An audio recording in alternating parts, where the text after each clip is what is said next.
2 Timóteo capítulo 3,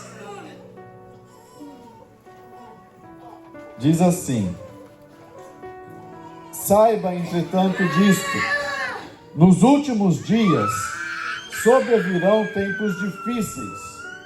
Os homens amarão a si mesmos, serão ainda mais gananciosos, arrogantes, presunçosos, blasfemos, desrespeitosos aos pais, ingratos, ímpios, sem amor, incapazes de perdoar, caluniadores, sem domínio próprio, cruéis, inimigos do bem, traidores, inconsequentes, orgulhosos, mais amigos dos prazeres do que amigos de Deus, com aparência de piedade, porém negando o seu poder real.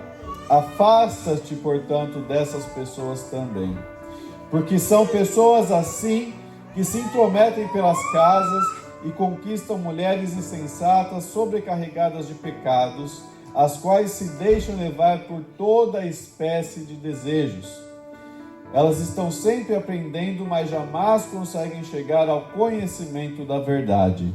E a semelhança de Janes e Jambres, que se colocaram contra Moisés, esses também se opõem à verdade. São homens que tiveram suas mentes corrompidas, são reprovados na fé. Contudo, não irão longe, pois, como no caso daqueles opositores, a insensatez que lhes é própria se manifestará claramente a todos. Eu vou fazer uma pausa aqui. Você veja que aqui o apóstolo Paulo, ele está falando, olha, os últimos dias é esse o tipo de gente que vai ter na terra.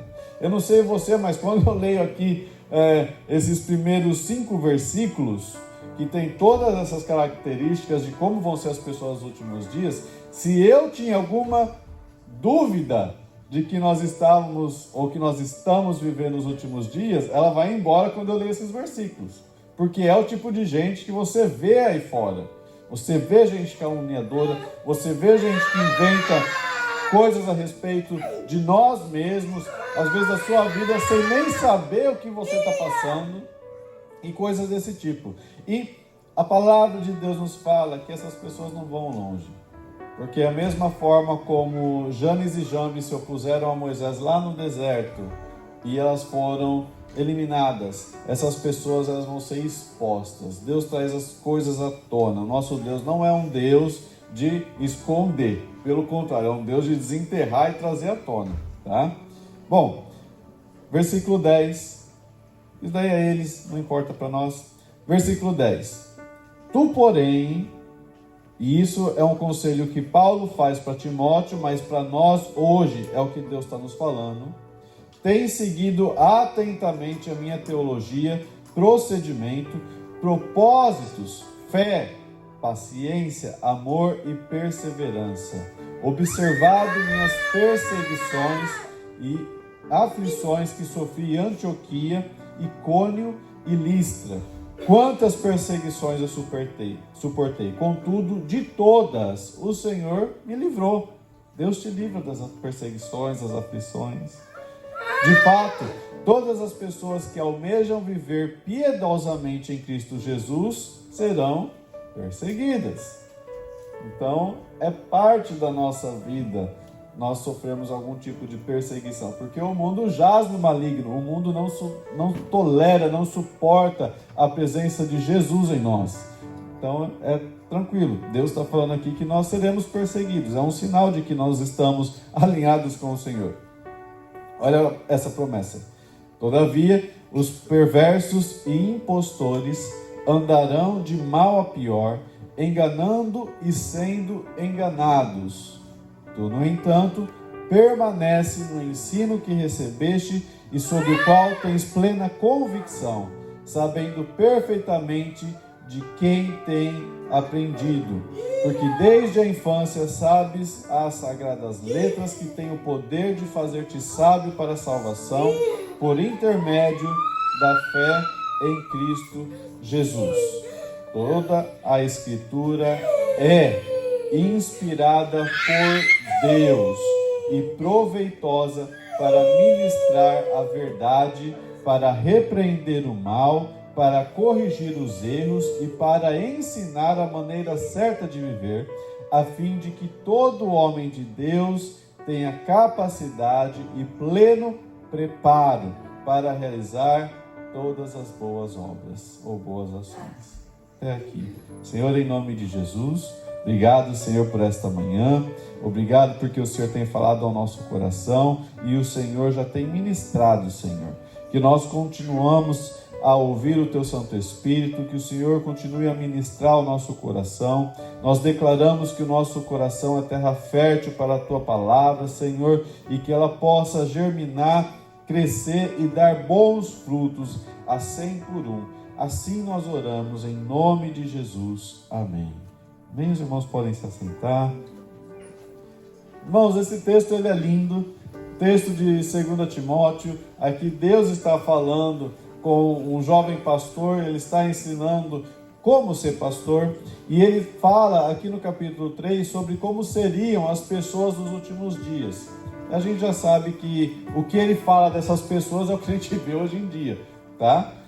Mas eu queria chegar mais a atenção dos irmãos aqui no versículo 16 e 17, que vai falar o seguinte: toda a Escritura, toda a Bíblia, ela é inspirada por Deus. Isso daqui é importantíssimo para nós, porque muitas pessoas vão falar que algumas partes da Bíblia, elas só servem para, ou só serviram para o passado, elas não servem mais para hoje. Tem gente que vai falar, talvez você já tenha ouvido isso, que o Antigo Testamento já não serve mais, agora só o Novo Testamento. Inclusive você vê as bibliazinhas, né, só com o Novo Testamento. Mas Paulo fala aqui para Timóteo que toda a palavra foi inspirada por Deus e ela é útil. Algumas versões vão falar que ela é útil ou proveitosa. Eu estou usando aqui a King James. A King James fala proveitosa. Outros vão falar é útil para ministrar a verdade, ou seja, para falar a verdade. Hoje nós estamos vivendo um tempo onde as pessoas vivem a sua própria verdade. Já ouviu isso? Os americanos amam falar isso. I'm living my truth. Né? Estou vivendo a minha verdade. Isso é uma mentira e é um engano. Porque o princípio desse viver a sua verdade é que cada um tem a sua própria verdade. Está aí comigo? Eu sei o que é verdade, então eu vivo a minha verdade. Isso é um engano. Fuja disso. Porque a palavra de Deus, ela é a única verdade absoluta. A verdade não é relativa.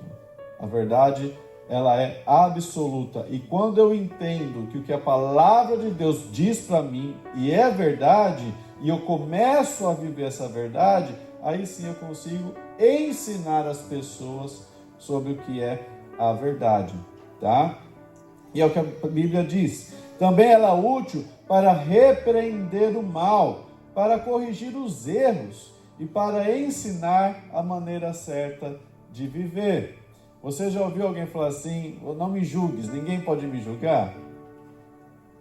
É verdade, a Bíblia não nos dá a autoridade para nós julgarmos pessoas, mas ela nos dá a autoridade para nós julgarmos erros. Esse texto aqui fala: você não está julgando uma pessoa, você está julgando o erro da pessoa. Aquilo que a pessoa faz está errado. A pessoa é ela com Deus. Agora, se eu não falo para alguém que o que ela está fazendo é errado, como que ela vai se arrepender? Como que ela vai entender que ela precisa melhorar? Tá? Então, eu preciso entender, eu e você, que a palavra de Deus, em sua totalidade, ela é inspirada por Deus e ela é útil e ela nos dá autoridade para ensinar, para corrigir, para educar, para apoiar as pessoas. Deus é o único autor da Bíblia.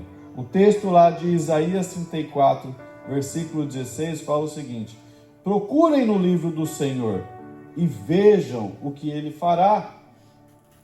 É muito triste quando eu vejo irmãos e irmãs que às vezes passam por algumas dificuldades que está na Bíblia, exatamente aquela dificuldade e o que Deus vai fazer. Mas as pessoas, por não conhecerem a Bíblia, por não conhecerem a palavra de Deus, elas ficam angustiadas. Enquanto a palavra de Deus nos dá essa segurança de que Deus é por nós. Inclusive faz até um desafio. Se Deus é por nós, continua? Quem será contra nós? É uma pergunta, é um desafio. Quem que vai ser contra nós, se Deus está do meu lado? Então, Isaías fala, procurem no livro do Senhor e vejam o que Ele fará. Ele vai além. Não faltará em nenhum desses momentos ou nenhum desses animais, porque não faltará aquilo que o Senhor está providenciando. O nosso Deus, Ele é um Deus que Ele honra a palavra dEle. Ele não é um Deus que Ele faz as coisas no fiado. Ele vai lá e paga à vista. Ele não faz parcela, gente. Eu não sei vocês, mas eu lembro de uma época lá no passado mesmo, onde você ia no comércio, no mercadinho, e você tinha caderneta. Lembra disso? Alguém aqui viveu essa época? Sem revelar a idade? Sim, você ia lá e você falava, põe na conta do Walter, meu pai. E a pessoa colocava, e aí meu pai ia lá todo domingo e fechava a conta, ou uma vez por mês, cada lugar era diferente. E por que o dono do mercadinho, ele aceitava, eu pegava lá traquinas e ia embora, né, com a traquinas, só dava o nome do meu pai, porque ele conhecia o meu pai. Tá aí comigo? Não era eu era um menininho de 6 anos, estava ali, né? Inclusive, eu lembro até hoje, quando eu gostava de caderno, e tinha um mercadinho que era em frente de casa. Então eu atravessava a rua, e aí sempre tinha caderno novo. Aí eu pegava um caderno, aí eu falava, coloca na conta do pai. Coloca na conta do pai. Aí chegou no final de semana, o pai foi pagar. E estava alto, né? Foi minha mãe, na verdade, pegou dinheiro para ir lá pagar. E estava alto o valor. Porque sabe aqueles cadernos que tinha matéria? Aquelas divisórias, né? Vocês estão aí comigo, né? E na época, né, R$20 era um absurdo, né? E a minha mãe foi pagar e estava muito caro. Aí minha mãe falou assim, mas escuta, eu não queria falar nada não, mas tá caro, né? As coisas, essa semana ficou caro. E ela não sabia, né, que eu ia lá e pegava os cadernos. Aí a dona falou assim, então, você viu já os cadernos do Rodolfo? Porque ele tem um monte de caderno aqui. Bom, eu não preciso falar muito, mas eu apanhei aquele dia. Mas eles pagaram a conta. O princípio disso está na confiança. Então, os donos ali, eles confiavam de que o meu pai ia pagar a conta. Talvez você tinha uma caderneta no seu nome, ou talvez no nome do seu pai. E a questão era confiança. Da mesma forma, Deus, de uma forma muito mais superior, Deus fala que a palavra dele, ela é essa caderneta. Está na conta dele. As promessas que ele fez, ele vai cumprir. Está aí comigo? O problema é que as pessoas, elas ficam inventando promessas que Deus não fez. E aí fica com raiva de Deus, porque Deus não cumpriu. E Deus simplesmente vai falar, mas eu não falei isso. Eu não prometi, essa conta não é minha. Entendeu? Eu falo, essa conta não é minha, é outro Deus, não é eu não. Tá? Agora, as promessas que Deus colocou na palavra dele, elas vão se cumprir todas, porque ele deu o nome dele como fiança, como herança, está no nome dele. Está aí comigo? Olha só o que o texto lá de 2 Pedro, capítulo 1, versículo 20, fala para nós.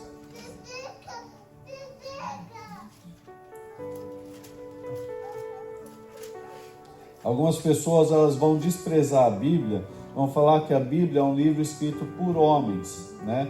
Não acredito na Bíblia porque foi um livro escrito por homens. Graças a Deus, né? Se fosse escrito por macaco e cachorro, seria mais difícil de você aceitar. Então, Deus, ele usou homens ao longo da história para escrever a Bíblia. E lá em 2 Pedro, capítulo 1, versículo 20, fala o seguinte: antes de tudo, sabei que nenhuma profecia desta escritura ou desta palavra provém de interpretação pessoal.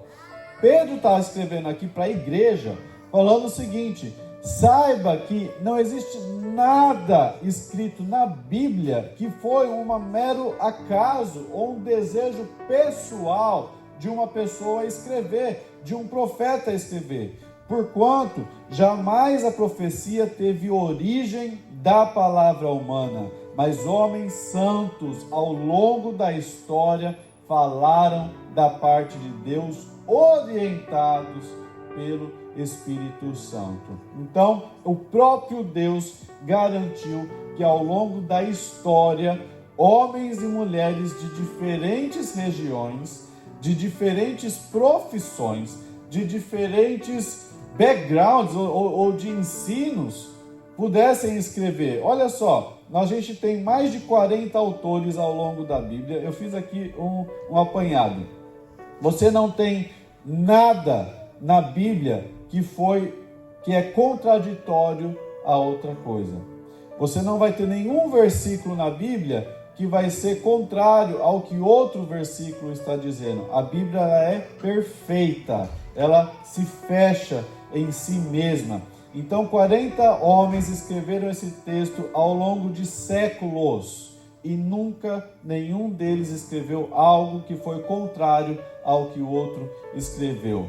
Você vai ter entre esses autores príncipes, legisladores, generais como Josué, reis como Davi e Salomão, profetas, a gente conhece os profetas, pescadores que não tinham qualquer tipo de ensino, teólogos como Paulo, que tinha todo tipo de ensino, boiadeiros, sim, nós tivemos um cowboy escrevendo a Bíblia, Amós, funcionários públicos, médicos e outras coisas. Então, todas essas pessoas, Deus usou, pessoas que não tinham qualquer conhecimento de escrita, para pessoas que tinham todo tipo de conhecimento. Você sabe que isso nos mostra?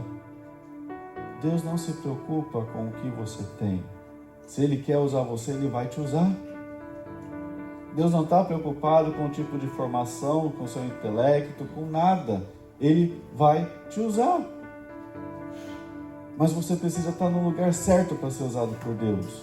Fazendo as coisas certas, com o coração certo para ser usado por Deus. Diversas condições ambientais, pedaços da Bíblia, os 5 primeiros livros da Bíblia, foram escritos no deserto por Moisés. Depois no campo Davi escreve vários dos salmos. Depois na cidade, no palácio, em ilhas, em prisões, em exílios.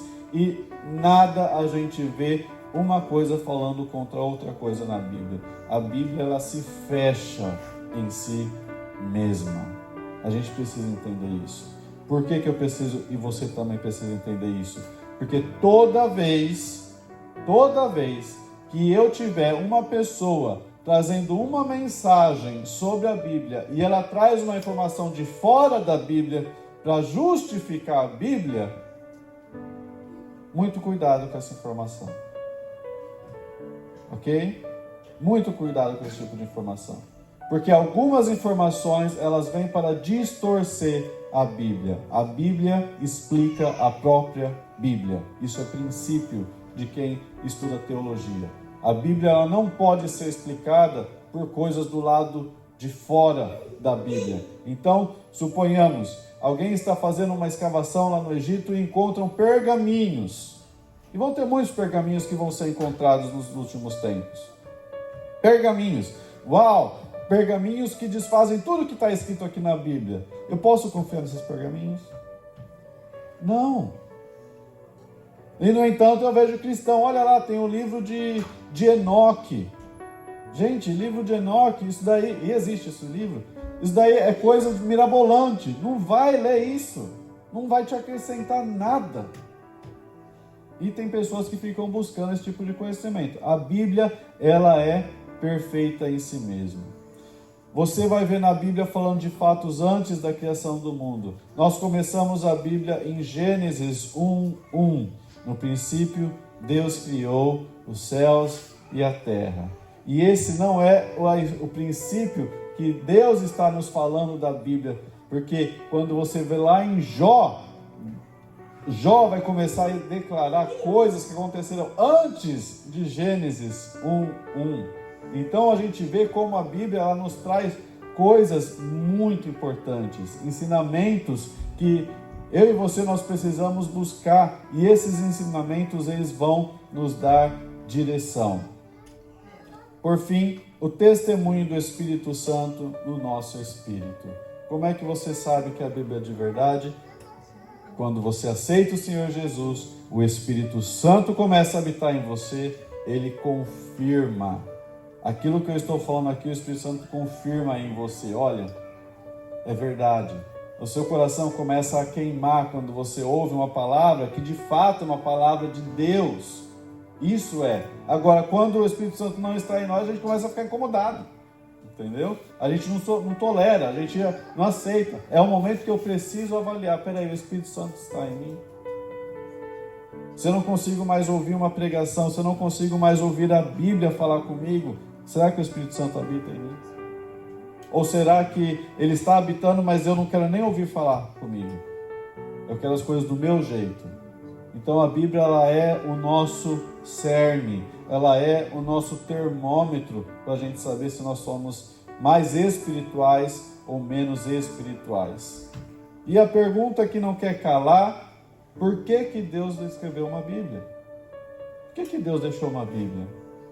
Por que Deus, ao longo de séculos, usou todos esses 40 escritores, todas essas pessoas, em todas essas circunstâncias, para escrever um livro? Qual é a mensagem desse livro? Jesus. Então a Bíblia, ela, lá de Gênesis até o Apocalipse, cada um dos livros da Bíblia, eles apontam para a existência de Jesus. E eles comprovam o amor de Deus por nós em enviar Jesus para morrer no nosso lugar. Eles vão falar de como nós, sem Cristo, nós somos caídos. Nós somos sem qualquer tipo de valor. Mas quando Jesus vem, o valor dele se torna o nosso valor. Ele começa então a nos valorizar. Nós ganhamos muito mais valor diante de Deus. Então, Deus começa a se revelar lá no Antigo Testamento, progressivamente, de pouquinho em pouquinho, até chegar em Novo Testamento, lá nos Evangelhos, ele se apresenta: eu sou Jesus. Jesus se materializa, ele se encarna, como a Bíblia fala. Ele é Deus. E o texto de Hebreus 1 vai falar, antes Deus falava através de profetas, das leis, mas hoje ele fala através do Filho. É ele. Tudo culminou para isso, tudo direcionou para isso. Deus em nenhum momento perdeu o controle de nenhuma situação. Deus nunca teve um plano B, porque todo o plano de Deus se cumpre da forma como Ele quer que seja cumprido. A vontade de Deus ela é perfeita e ela vai ser cumprida. Eu posso batalhar contra ela, eu posso querer me esconder dela, mas a vontade de Deus vai se cumprir. Não adianta. E Ele colocou dentro de mim e de você vontade também. Você tem ou não tem uma vontade, às vezes, um desejo de algo a mais dentro de você? Um desejo de querer fazer algo, de olhar e falar assim, poxa, eu poderia estar fazendo algo diferente, ou algo, não sei, eu não sei explicar isso. O que é isso? É a vontade de Deus que Ele vai colocando dentro de nós. E isso vai estar ligado com o nosso chamado. Cada um de nós tem um chamado diante de Deus. Deus tem para mim, Deus tem para a pastora, Deus tem para a Helena, Deus tem para a Laura, Deus tem para cada um de vocês um chamado específico. E esse chamado específico, eu gosto de fazer uma analogia, que é como se fosse uma corda que Deus amarra na nossa barriga ou no nosso coração, e Ele está puxando essa corda. Está aí comigo? Então não adianta você querer se esconder, está ali, Deus vai estar puxando. Então às vezes acontece alguma coisa, às vezes, não sei, a gente cai, comete algum pecado e fala, não quero mais nem fazer isso. E aí do nada Deus começa a puxar. Fala, vem, você sente que aquilo é maior do que você. Isso é chamado. Isso é aquele desejo. Você não está querendo ser outra pessoa, mas Deus começa a te puxar para algo grande. Deus vai começar a puxar pessoas aqui. Deus vai começar a te lembrar do que Ele tem na sua vida, das promessas que Ele fez na sua vida. E Ele vai começar a te puxar. Você vai começar a sentir isso, se você já não está sentindo. Então, como que eu posso entender a palavra de Deus? Como que, uma vez que eu sei disso, eu sei que Deus fala através da palavra dele, da Bíblia, como que eu posso entender plenamente a palavra de Deus? Às vezes, você não vai entender a Bíblia na hora que você está lendo, mas existe um segredo para a gente entender ela. Quando eu estava para me converter, no processo de conversão, eu não acreditava em Deus. E eu, num dia que estava muito difícil, uma situação, eu peguei uma Bíblia, tinha uma Bíblia no meu quarto, que a minha mãe tinha colocado lá. E eu peguei aquela Bíblia e eu falei assim: Deus, se você existe, eu vou abrir aqui e você vai falar comigo, né? Eu falei desse jeito mesmo, totalmente falta de respeito com Deus. E eu abri e Deus me levou num texto de Reis. E naquele texto era o exército de Israel estava lutando contra o exército de outra nação, o exército estrangeiro, e o exército de Israel ganhou. Aí eu li aquilo, eu falei, mas aqui não tem nada a ver com o que eu estou passando, né? Aí eu fechei a Bíblia, eu joguei no chão, falei, isso aqui não serve para nada. E eu fui dormir. No dia seguinte, a hora que eu cheguei do trabalho e eu fui no meu quarto e eu estava me trocando, a voz de Deus veio, falou comigo. E Deus falou, e foi de uma forma tão sobrenatural que eu achei que tinha alguém no quarto. Eu assustei, eu achei que tinha alguém no quarto. E ele falou assim: tenha fé.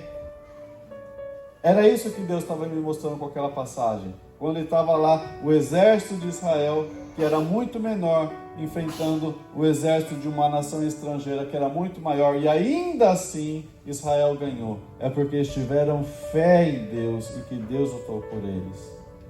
Então Deus me trouxe foi meu primeiro contato com Deus, ouvir a voz de Deus nos meus ouvidos, como se alguém estivesse falando comigo aqui.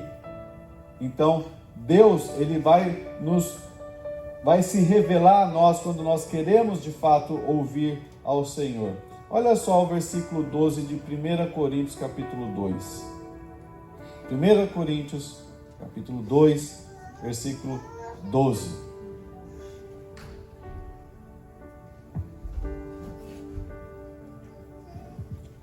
Num outro momento eu conto meu testemunho de salvação. Olha só, 1 Coríntios capítulo 2, versículo 12, vai falar o seguinte: nós, entretanto, não recebemos o Espírito do mundo, mas sim o Espírito que vem de Deus, a fim de que possamos compreender o que por Deus nos foi outorgado gratuitamente. Outorgado ou dado autoridade ou dado gratuitamente. Então nós recebemos o Espírito que vem da parte de Deus, o Espírito Santo, e Ele vai nos dar a capacidade de entender as coisas sobrenaturais. Versículo 13 fala o seguinte: sobre isso também pregamos, não com palavras ensinadas pelo saber humano, mas sim com palavras ministradas pelo Espírito, interpretando verdades espirituais para os que são espirituais. Olha só o versículo 14, se você está com a sua Bíblia aberta, marca ele. As pessoas que não têm o Espírito, esse Espírito está com letra minúscula ou maiúscula? Maiúscula, está falando de quem? Espírito Santo. As pessoas que não têm o Espírito Santo não aceitam as verdades que vêm do Espírito de Deus, porque parecem absurdas e não são capazes de compreendê-las, porquanto elas são discernidas espiritualmente. Contudo, aquele que é espiritual pode discernir todas as coisas, e ele mesmo por ninguém é compreendido, porquanto quem jamais conheceu a mente de Deus para que possa instruí-lo, porém nós temos a mente de Cristo. Tá? Então, a pessoa que não tem o Espírito Santo, ela não entende as coisas que às vezes você vai estar falando. Ela faz daí loucura. Por que ela fala isso? Porque ela não entende, não é culpa dela. Sem a presença do Espírito Santo em nós, a gente não entende. É igual eu quando eu abri aquela Bíblia e eu vi aquele texto, aquilo não fazia sentido nenhum para mim. Mas nos dias seguintes, Deus me encheu do Espírito Santo e falou ao meu coração. E eu ouvi com esses ouvidos que a terra não há de comer. Eu ouvi a voz de Deus falando comigo. Eu senti aquele calor que enchia o meu ser, o meu corpo. Ali eu senti a presença do Espírito Santo pela primeira vez. Queira sentir a presença do Espírito Santo a primeira vez. Ou manter sempre a chama acesa, para você nunca perder essa sensação de ter o Espírito Santo. E por fim, a palavra de Deus, você tem que amar ela. Você tem que amar ela. Não é o livro. Eu tenho o livro aqui, amém? Eu tenho outros livros em casa também, várias traduções, e eu tenho o digital. Não é, o digital não presta, só o livro, não é questão de gosto, mas não é isso, você tem que amar o que está escrito. O que importa é o que está escrito, qual é a mensagem que está aqui escrita. A palavra de Deus, ela é multiforme, então você vai ter várias traduções. Por que existem tantas traduções? Porque os tempos mudam e as pessoas mudam e as pessoas entendem coisas de forma diferente. Não adianta eu querer falar com uma criança hoje com um português de 1800. Eles não vão entender. Então a palavra de Deus, ela vai se adaptando para isso. Ela não muda a mensagem, mas a linguagem dela muda para que as pessoas entendam. Se eu der uma Bíblia aqui em hebraico para alguém vai conseguir ler ela? Alguém fala hebraico, sabe ler hebraico e compreende hebraico? Não, por quê? Você não entende. Então de que adianta eu ter uma Bíblia linda, maravilhosa, mas que eu não entendo?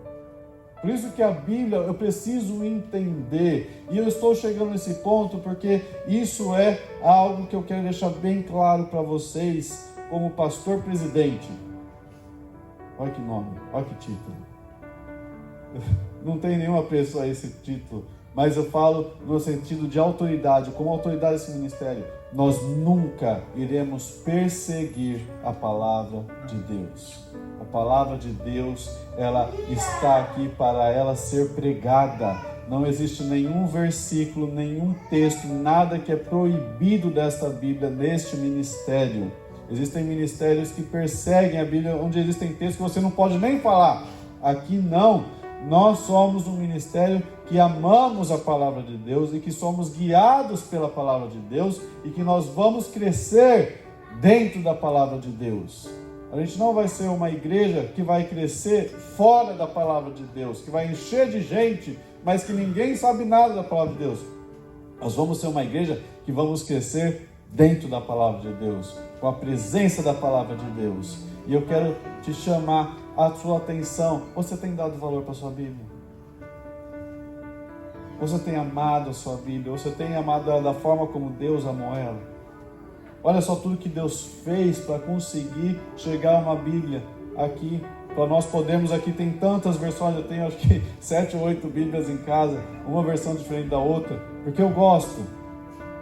Mas só que elas estão lá, e eu confesso, eu não fico lendo todas as 8 todos os dias. Elas ficam lá. Isso é um privilégio que a minha geração tem, a sua geração tem. Quem aqui tem mais do que uma Bíblia em casa? Isso é um privilégio. Gente, 30 anos atrás, era difícil as pessoas terem Bíblias. 50 anos atrás, era uma Bíblia por rua no Brasil. em média. Há mais ainda, 70 anos atrás, lá para 1950, 1940, as pessoas não tinham Bíblia. Tinha cidades inteiras que não tinham Bíblias. Vocês já ouviram falar da Mary Jones? Aquela mocinha? Uma mocinha no campo, na Inglaterra, e o sonho dela era ter uma Bíblia. Então ela trabalhou por anos para juntar um dinheiro para ela conseguir comprar uma Bíblia. Quando ela conseguiu esse dinheiro, ela foi para Londres, porque era o único lugar onde podia ter Bíblia, onde tinha Bíblia, onde ela sabia que podia comprar uma Bíblia ali. As cidades onde ela morava não tinha, então ela ouvia assim de falar. E aí quando ela foi lá, ela finalmente chegou depois de um trabalho, né? Toda a história era linda e mostra assim o amor de Deus e o amor dela pela palavra de Deus. Quando ela chega lá na loja, não tinha Bíblia. A última Bíblia tinha sido vendida. E ela começou a chorar, se desesperar, e o homem não entendia. Porque o homem que vendia a Bíblia, ele se acostumou com as Bíblias ali. Ele não entendia o valor daquela Bíblia. E aí ele, ouvindo a história dela, ouvindo o desejo dela, o que ela queria com a Bíblia, aquilo gerou dentro dele tanta comoção, que ele se uniu com outros homens nobres, e eles fizeram uma Bíblia só para ela. E eles perceberam que ali que existiam várias outras pessoas que desejavam ter uma Bíblia, mas que não tinham. Nasceu ali a sociedade bíblica, a primeira sociedade bíblica, e hoje o mundo está repleto delas, que são organizações de pessoas que imprimem Bíblias, que traduzem Bíblias para a linguagem das pessoas daquela região, porque isso é importante, eu preciso entender a Bíblia. Eu queria mostrar um vídeo para os irmãos e a gente já vai encerrar. Vou chamar o grupo de louvor também. Mas primeiro vamos ver esse vídeo. Esse vídeo ele vai falar para nós de uma tribo na África. E essa tribo, eles também ouviam a Bíblia de missionários que iam lá e falavam. Só que os missionários tinham a Bíblia deles em inglês. E eles usavam de tradutores para traduzir para eles, né? Assim, nos cultos, quando eles ensinavam. Então, eles nunca tiveram, as pessoas daquela tribo, uma Bíblia própria. Tudo que eles conheciam da palavra de Deus estava numa linguagem que eles não entendiam e de ouvir falar os outros falarem. E aí, por causa disso, dessa necessidade, foi feita uma tradução da Bíblia e gravaram o momento em que essas Bíblias foram entregues para essa tribo. E isso eu queria que vocês olhassem o amor dessa tribo pela palavra de Deus. Tem como colocar? Pode colocar.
And then they handed it off to the older believers, and one of the ladies, just spontaneously, I don't think they had planned for her to say anything, but she just said, we have taken God's word, we've accepted it, we've put it into our hearts, and now we're going to give it to you young people who need to also take it and accept it and walk with God as He teaches in this Bible. You know, so they handed it off to the younger believers, and you know, the crying and the sobbing that took place there was just, it was something totally unexpected to me, because I knew they would be happy, but the emotion that came out was just so overwhelming to me. I thought, we have no idea. You know, we have had the Word of God for so long. We have taken it for granted.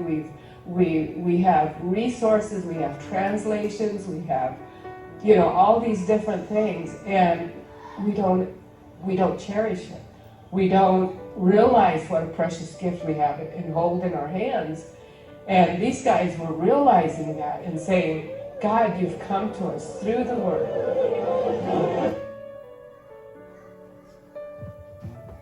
Convido o grupo de louvor.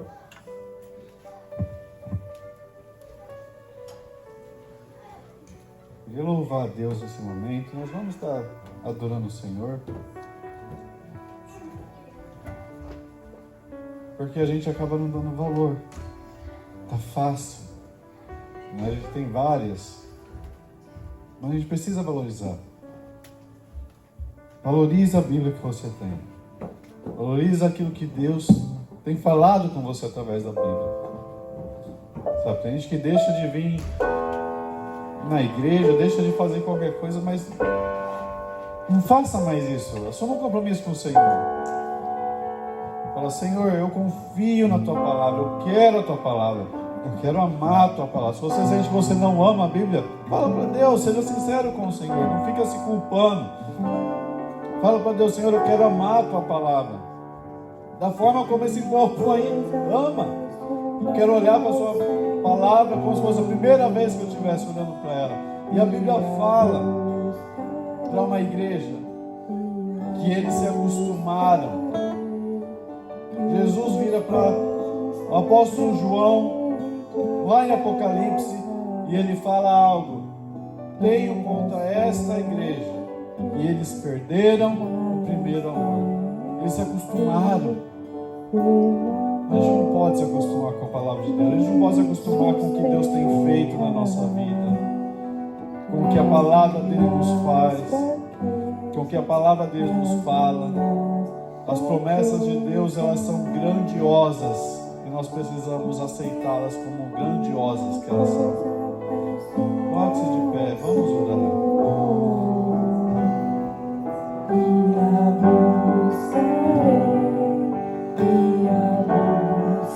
Senhor, em nome de Jesus, Senhor, a Tua palavra, Senhor, ela é motivo da nossa reunião aqui, Senhor. Sem a Tua presença, sem a Tua palavra, nós somente estaremos aqui reunidos como amigos. Em nome de Jesus, Senhor, desperta em nós o desejo de buscar a Tua palavra, de obedecer a Tua palavra. Coloca dentro de nós, Senhor, amor pela Tua palavra, em nome de Jesus. Se existe alguma coisa em nossa vida que nós temos relegado, que nós temos tratado como normal, Senhor, que o Senhor chame a nossa atenção e nos mostre, em nome de Jesus.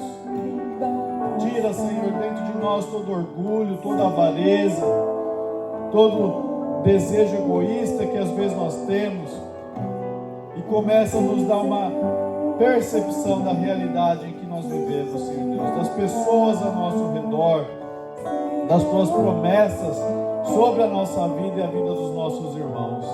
Em nome de Jesus, trabalha, Senhor, dentro de nós o Teu amor, a Tua operação, porque o Senhor é digno e o Senhor faz tudo de uma forma perfeita. Em nome de Jesus, nós entregamos o nosso caminho ao Senhor. Nós entregamos, Senhor, a nossa vontade ao Senhor. Senhor Deus, nós consagramos a nossa vida ao Senhor, em nome de Jesus.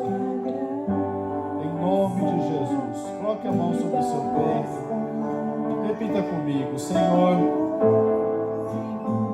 em nome de Jesus, eu aceito a tua palavra. Repita se você crê nisso. Eu aceito a sua palavra.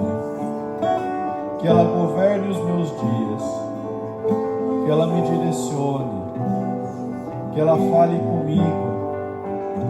Que o teu Santo Espírito ministre em mim. Me guie e me conduza em todos os dias da minha vida. Eu te aceito, Senhor, como meu Senhor e meu Salvador. Em nome de Jesus, escreve o meu livro, o livro da vida, para que nós possamos nos encontrar. Em nome de Jesus. Amém. Vamos louvar ao Senhor.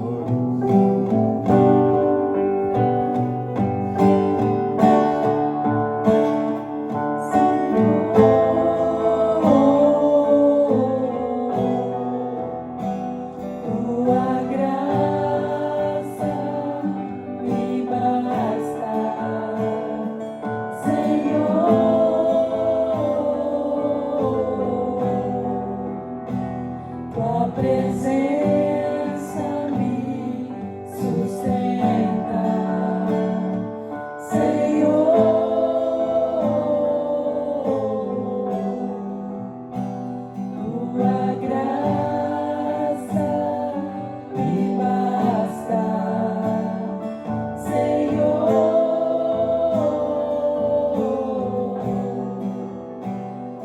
presença